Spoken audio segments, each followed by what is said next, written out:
When you want your spring break to feel like... and your kids' pool day to feel like... and your hotel bed to feel like... ooh, and room service to feel like...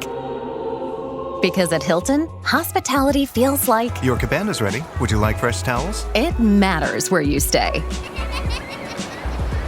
Book now at Hilton.com. Hilton, for the stay.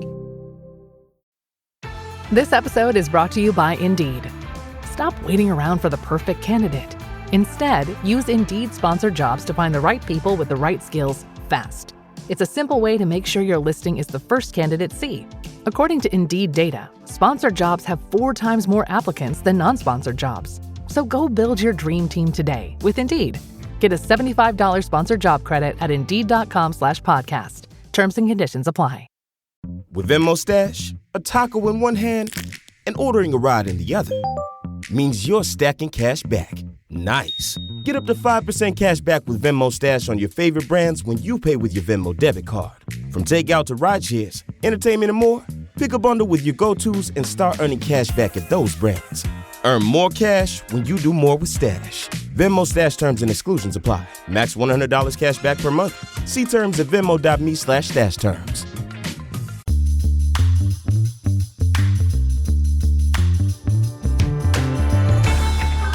Hey everyone, welcome to this edition of Keep Watch Pass on the It's Not That Bad podcast channel. All right, for the next month, we're going to make you feel either really young or really old, depending on who you are and what vintage you may be, because we're going to be stepping back. We're going to pull like an X-Men here. We're going to go decade at a time, back in time, and take a look at the movies that came out and are celebrating anniversaries this year. And here to join me, my definitely much younger wife, my lovely wife, Carrie. Carrie, how are you doing? Oh, that's nice. Right? Thank you. Well, no matter how much younger you may be than me, you still look even younger than that. So it's all good. Oh, Right? it's almost like I'm paying you for these comments. I am trying to earn my money any way I can. Also, how much? I will just hand you a bill at the end of the recording, and we'll see if this podcasting thing could make me any money at all.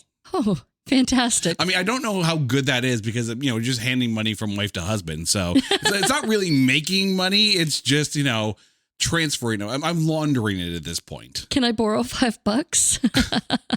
Oh, good. I got to pay you. I got to give you money so you can pay me for all the nice things I say about you. Okay, cool. I see how this is going to go. It's a circular logic, but it works. It is definitely a money laundering operation. All right. So here's what we're going to do. This week, we are tackling movies that are celebrating a 40-year anniversary this year. And I'm just going to let that sink in.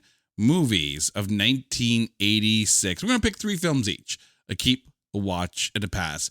The keep is one that, 40 years later, we would still watch it in a heartbeat. The watch is one that, hey, even if it's on TV, all good. And the pass is one that if you're celebrating a 40-year anniversary, you're passing stones at this point. Okay, so, Carrie, your keep pick for movies released in 1986. There has to be something wrong with the math here, because I'm keeping what would be a high school movie. And when I do the math, I was nowhere near high school when Ferris Bueller took his day off of school. Like, there's some kind of weird time warp, time froze somewhere. But again, life moves pretty fast. And if you don't stop to enjoy it, it just might pass you by. Yeah. Thanks, Ferris Bueller. We're all still 40 years later trying to figure out how to get a day out of our responsibilities. Well, he gave you examples. He literally wrote the playbook. Okay, but I'm not running through people's backyards. It's not going to happen. I'm not that athletic. Also, Jennifer Grey never changes.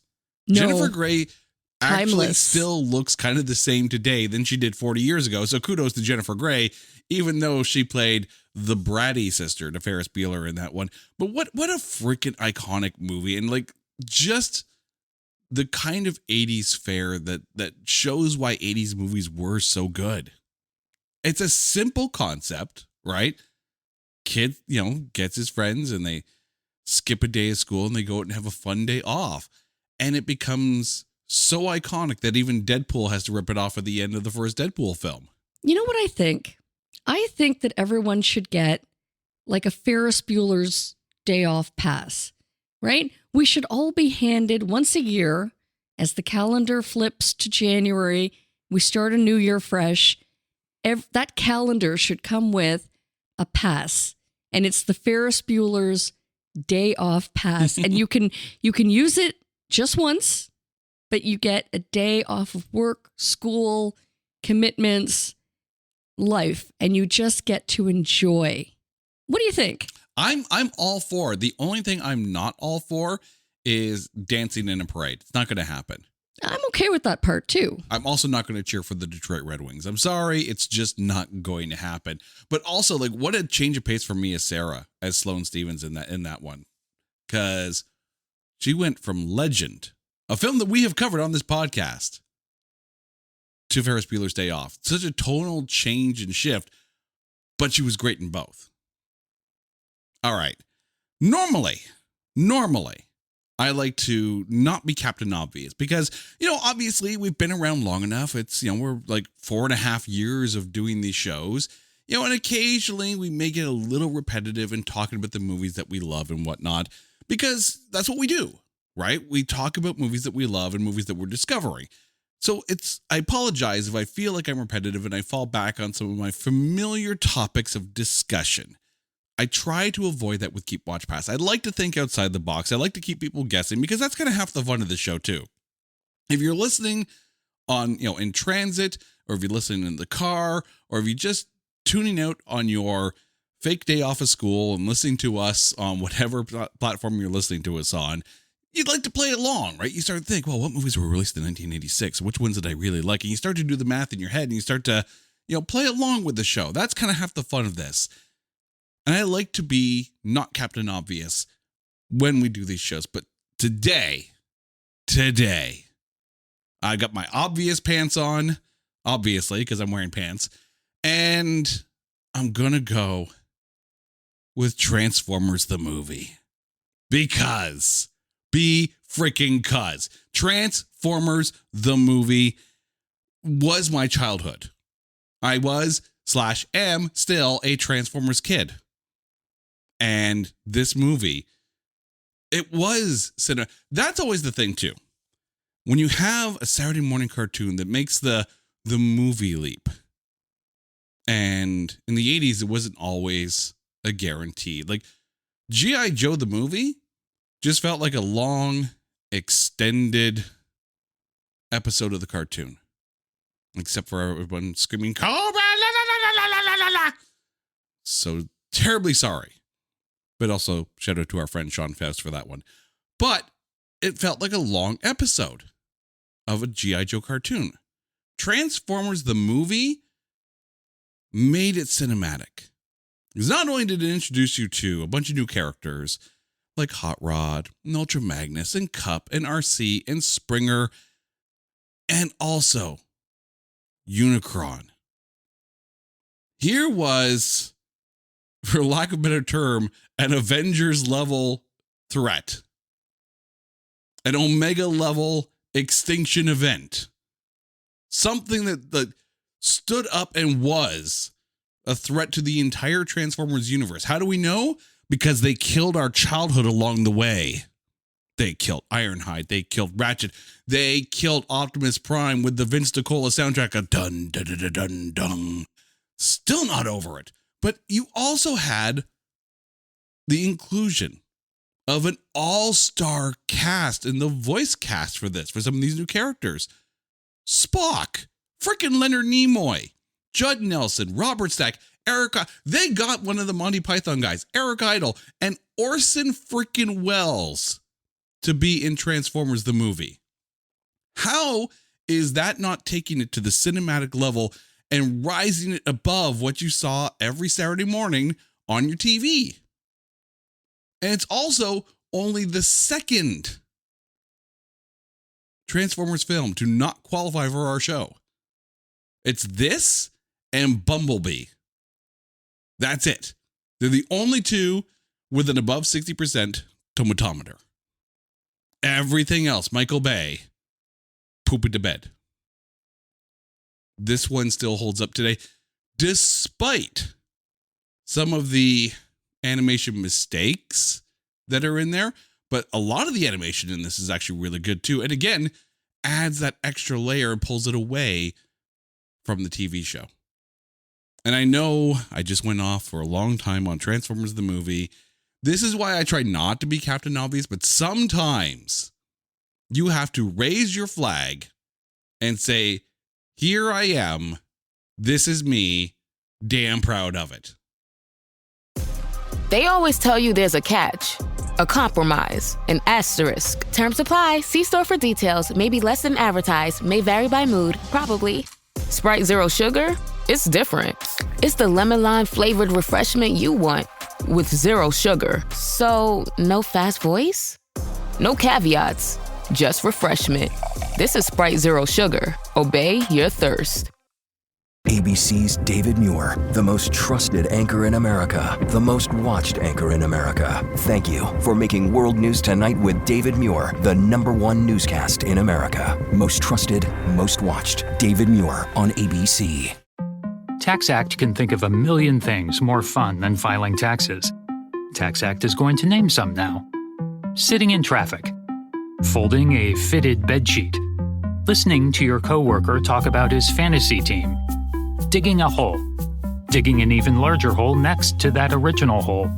Unfortunately, TaxAct's filing software can't make taxes fun. But TaxAct can help you get them done. TaxAct. Let's get them over with. Now, for my watch film, I'm also going to be a little bit of a Captain Obvious on this one. Because not only am I a Transformers fan, but I'm also a Star Trek fan. And Star Trek IV, The Voyage Home, is one of the most fun, arguably the most fun, lighthearted Star Trek movie ever made, still to this day. They took what made Star Trek so good on TV shows, the chemistry, the banter, the one-liners, the little zingers, and they amped it to 11 and did that whole fish out of water thing by sending them back in time to try to find a humpback whale. And everyone, this is one of those rare occasions when you have a decently sized cast and everyone has their moments. Uhura has a moment. Scotty has a moment. Bones has moments. Scotty has some of the best moments in the whole thing. When he picks up the mouse to try to talk to him, he's like, hello, computer. Like, yes. Everyone has such a fantastic moment. Spock, fresh off the events of Star Trek 3, The Search for Spock. And this is the other thing, too, with Star Trek. I'm willing to give Star Trek 3 a pass on the even number, odd number Star Trek curse. Because Star Trek 3 is still pretty good. But this was where you had 2, 3, and 4 in a row. And each kind of fed into the other. You had storylines that carried over different movies. Before the Avengers did it, Star Trek 4 was a hat tip to everything that was fun. By the way, I took a look on Rotten Tomatoes. So I was curious, right? And I'm right. This film doesn't qualify. It has a tomatometer of 81%. Still low, personal opinion. But here's the shocking part. There are 14 Star Trek movies released at theater and 1 streaming service. This is actually number 7 on that list of films on the tomatometer scale. The highest rated Star Trek film is the first J.J. Abrams directed one, followed by First Contact, and then followed by Star Trek Beyond. Now, I'm not saying Star Trek 4 is the best Star Trek film. I'm not. It's fun. It's the most fun. It's the most lighthearted. But it's not the best one. Carrie, I know you like Star Trek. Maybe not as much as I do. But, you know what it means when I say live long and prosper. I do. I think I liked the TV series more. Fair. But you've seen enough of the movies to have an opinion on this, right? Yes. Okay. So if I were to ask you what is your favorite Star Trek movie? What would you say? Ooh, I really like the new one that they came out with that had Simon Pegg Okay, so as as Scotty. So the 3 J.J. Abrams directed films. The first Star Trek, which is the highest rated on Rotten Tomatoes of all Star Trek films. And then you had Star Trek Beyond, which is the 3rd rated. And then, of course, you had Into Darkness, which is still doesn't qualify for the show, but it's down a little bit on the list. I know which one I don't like. Which one? Gone.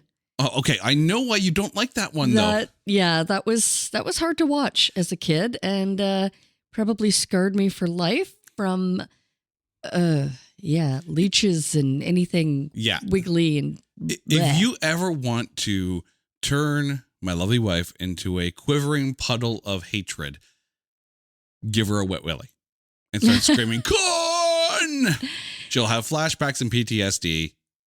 Actually, at that point would be PSTD, post Star Trek disorder. And also the ood. Yeah. From Doctor Who. I can't. Yeah. Fair. Blah. But First Contact, I agree, should be up there. First Contact was the first film actually Jonathan Frakes directed in the Star Trek franchise, but also a badass freaking film in itself. Star Trek to the Wrath of Khan should be in the top 3. I firmly believe that. I don't think Star Trek Beyond is anywhere near top 3. Wrath of Khan needs to be up there. But that's just my own personal opinion. And we could sit here and rank Star Trek films till the cows come home, but that's not what we're here for. We're here for Keep Watch Pass. And now over to you for your watch film. My watch film might surprise you, but I'm going with Maverick and Goose. I'm going with Top Gun because, I mean, how could you not? Like, this movie was just so massive. I mean, it was everywhere in 86. It really was. And even now, like how many times they tried to redo it. I mean, the characters are so iconic. Val Kilmer, Tom Cruise. A very small role for Meg Ryan, too, in this. That's right. That's right. And don't forget Kelly McGillis as well. But, I mean, this, and Anthony Edwards is Goose, right? Yep. And this is funny. This is one of those years where you had, and I don't even know what to call them. They're almost like cousin films, right? They're kind of related, but they're kind of not, right? There are some years where 2 films come out in the same year and they both have similar subjects in nature. Case in point, the year that Dante's Peak came out, starring Pierce Brosnan, a movie about a volcanic explosion, comes out the same year as Volcano, starring Tommy Lee Jones, about a volcano that blows off in LA. We've already covered Volcano on the show, by the way. And then you had another year where the world was in danger from a meteorite that was about to strike, and then we sent Bruce Willis up to try to stop it by drilling into it. Okay, Armageddon. But in the same year, you had Deep Impact, another film about a potential, and actual in this case, meteorite strike on Earth. 1986 is also one of those years, because not only did Top Gun come out in that year, but Iron Eagle also came out in that year, where seemingly the only difference is one had an F-14 and one had an F-16, and that's about it. Different actors. Yes, but the dude in Iron Eagle had a tape deck strapped to his leg. Okay, it was 1986. Walkmans were cool. And if I told you that I may or may not at some point in time after that movie came out would have my Walkman sitting on my leg when I was sitting down because of Iron Eagle, just believe me, I did it. We all did it. You know you did it. If you were around that time, you had a Walkman, you bloody well knew you did it. Oh, the vibrant yellow one? Yeah. That you could drop down the stairs and it would bounce and you'd pick it up and it would play just fine. Right? And then you hit the special button, the one that plays it backwards so you don't have to fast forward or rewind. You know the one. For the record, we have one. It works. It's still awesome.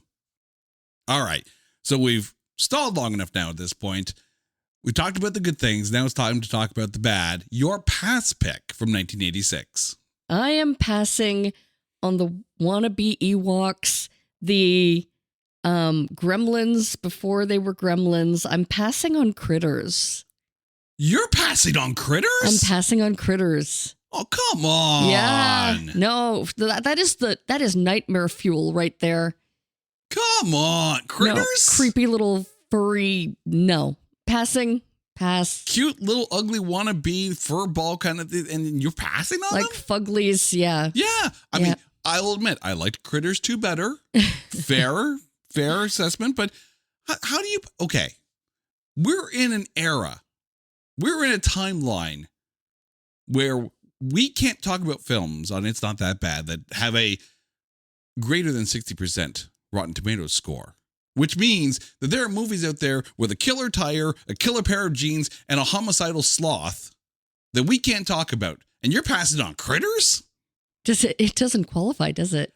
You know what's funny? I don't think it does. Somewhere along the way, I would want to talk about it because you know what? I mean, yes, I understand that there are films that are just kind of out there and maybe because it's the 80s and but it's at 52%. I would talk about this film. It wasn't as good as Gremlins and okay, but it's not Gremlins. No, I though. know, but yeah.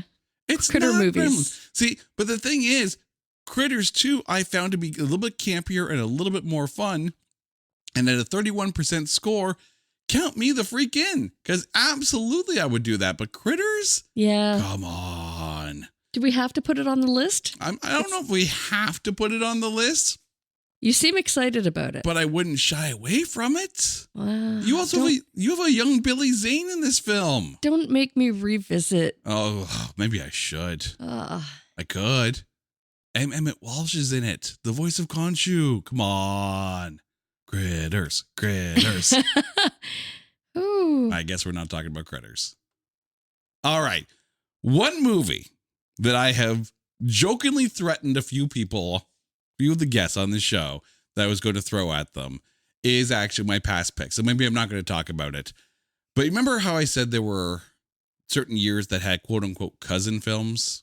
This year being one of them, Top Gun and Iron Eagle. See, 1986, I was stoked because Transformers the movie was in the theaters. As was GoBots, Battle of the Rock Lords.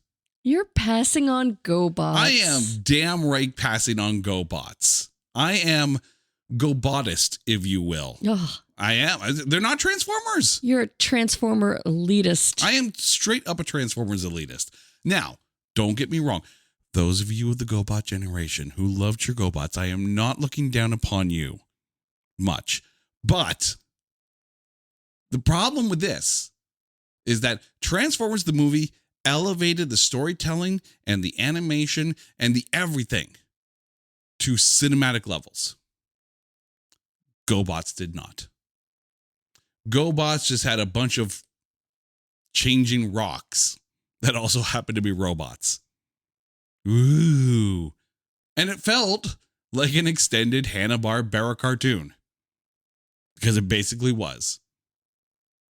Anything that anyone ever said about the Star Wars, the Clone Wars, quote unquote movie, not the Samurai Jack looking one. I'm talking about the one with the animation style that would eventually permeate into everything else Star Wars animated. I mean, that's just 3 episodes put together, basically. This kind of feels the same way. I'll give them credit.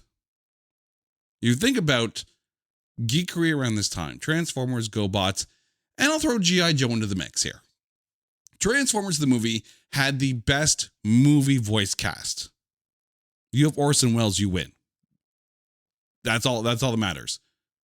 You know, the unsolved mystery from Robert Stack is how the hell did they get Orson Welles in Transformers?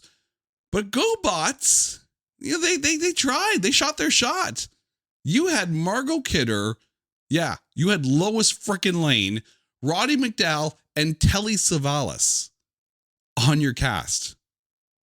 So no matter what you say about GoBots Battle of the Rock Lords, and there is much to say about GoBots Battle of the Rock Lords, but both of those films take the voice cast of G.I. Joe the movie and dunk on it. Because who did G.I. Joe bring out? Don Johnson and Sergeant Slaughter. Swing and a miss. Sorry, G.I. Joe. Don Johnson and Sergeant Slaughter aren't cutting it in this battle of the cartoon movie voices. You got beat by GoBots. Sorry, not sorry. All right, Carrie, remind our listeners what your Keep Watch and Pass picks are for movies released in 1986. I am keeping Ferris Bueller's Day Off, watching Top Gun, and passing on Critters. All right, I am keeping, this is the geekiest list that I have ever geeked together. I am keeping Transformers, the movie. I am watching Star Trek IV: The Voyage Home, and I am passing on GoBots Battle of the Rock Lords. Carrie, thank you so much for this. And dear listeners, stay tuned all month, because every Monday we're going to be putting out a decade later. So next week we're talking about movies of 1996. And remember, March is around the corner, which can mean one thing and one thing only. The Grading on a Curve Razzies of 2026 special. Dear God, I am sorry. Until next time, she's Carrie, I'm Jay. You guys are awesome. This is Keep Watch Pass on the It's Not That Bad podcast channel and a proud member of the Pantheon Podcast Network. Take care.